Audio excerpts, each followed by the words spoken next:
A esta hora establecemos contacto en Miami, Florida, con Omar López Montenegro, director de Derechos Humanos de la Fundación Cubanoamericana en Miami. Señor López, buenos días y gracias por acompañarnos en el informativo de NTN 24. Lo escucha nuestra teleaudiencia en el continente americano.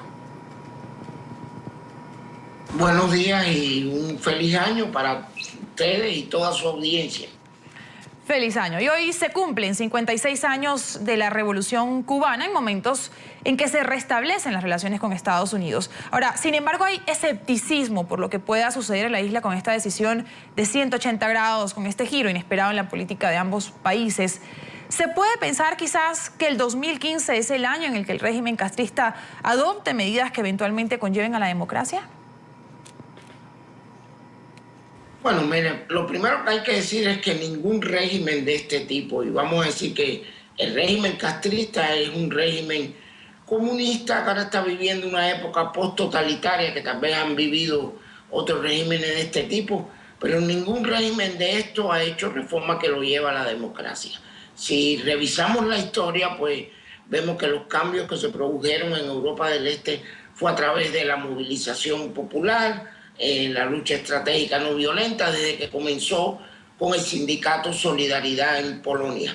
El ejemplo que más se habla, que es China, por ejemplo, de las reformas económicas, no han llevado democracia a China.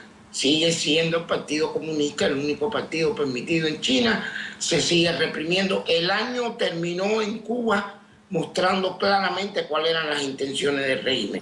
La artista Tania Bruguera convocó a un performance para que la gente ejerciera su libertad de expresión y hablara en un micrófono en la Plaza de la Revolución el 30 de diciembre y simplemente fue arrestada y llevada a Villa Marista, la sede de la Seguridad del Estado, además de cientos de activistas que sus casas fueron controladas por la seguridad para que no pudieran salir. Entonces está claro lo que quiere el régimen castrista, una relación económica beneficiosa con el gobierno de los Estados Unidos, pero mantener la misma relación de dominación y de falta de libertades fundamentales para el pueblo cubano.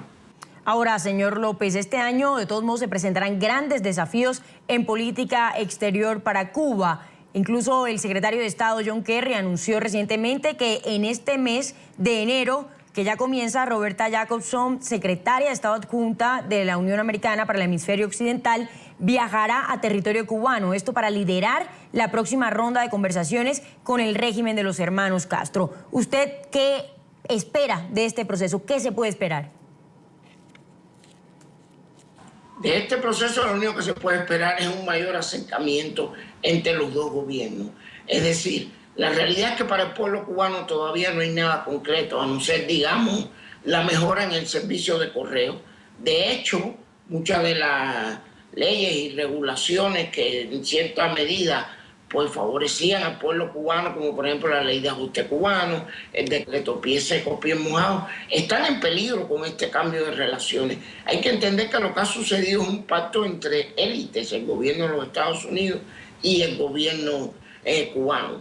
Pero el pueblo cubano está completamente fuera de esta ecuación. El régimen castrista, todavía estamos hablando en este momento, 1 de enero, y no se saben exactamente cuáles son los nombres de los 53 presos políticos que el régimen dice que iba a liberar, cuando de hecho, de acuerdo a la Comisión Cubana de Derechos Humanos y Reconciliación Nacional, en Cuba hay más de 340 presos políticos.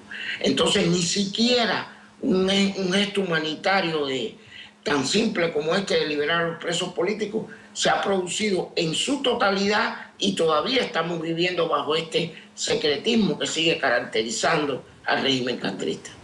Precisamente el pasado 30 de diciembre el esposo de la bloguera cubana Joanny Sánchez Reinaldo Escobar fue detenido junto a otros disidentes por parte de la Guardia Castrista, siendo esta, como usted dice, una de las tantas detenciones arbitrarias por parte del régimen.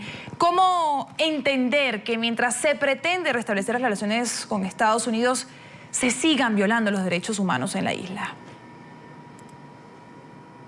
Bueno, en este punto tenemos que hablar claramente. Cuba no va a ser el único país que viola los derechos humanos con los cuales el gobierno de los Estados Unidos tiene relaciones. Y quiero aclarar esto también. Yo creo que esto es una decisión soberana del gobierno de los Estados Unidos. Yo creo que lo que está pasando es que la gente ha asociado por demasiado tiempo, de hecho muchos analistas y quienes se llaman expertos o cubanólogos, han asociado el problema de Cuba con una relación entre Cuba y Estados Unidos, y eso es una falacia. Es decir, un cambio en la relación entre Cuba y Estados Unidos no cambia la relación entre el gobierno cubano y el pueblo cubano. Vuelvo una vez más a repetir la historia. Todos los países comunistas de Europa del Este, y de hecho otras dictaduras como Egipto, Túnez, Yemen, que también cayeron el año pasado por medio de, digamos, de movilización popular, tenían relaciones con el gobierno de los Estados Unidos.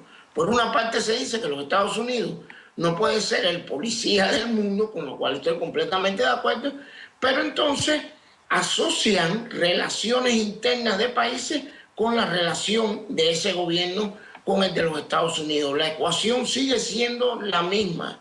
El desafío ahora se marca todavía de una manera más concreta. Cómo el pueblo cubano puede de alguna manera aprovechar este cambio de relación, organizarse y presentar un desafío cívico no violento al régimen castrista.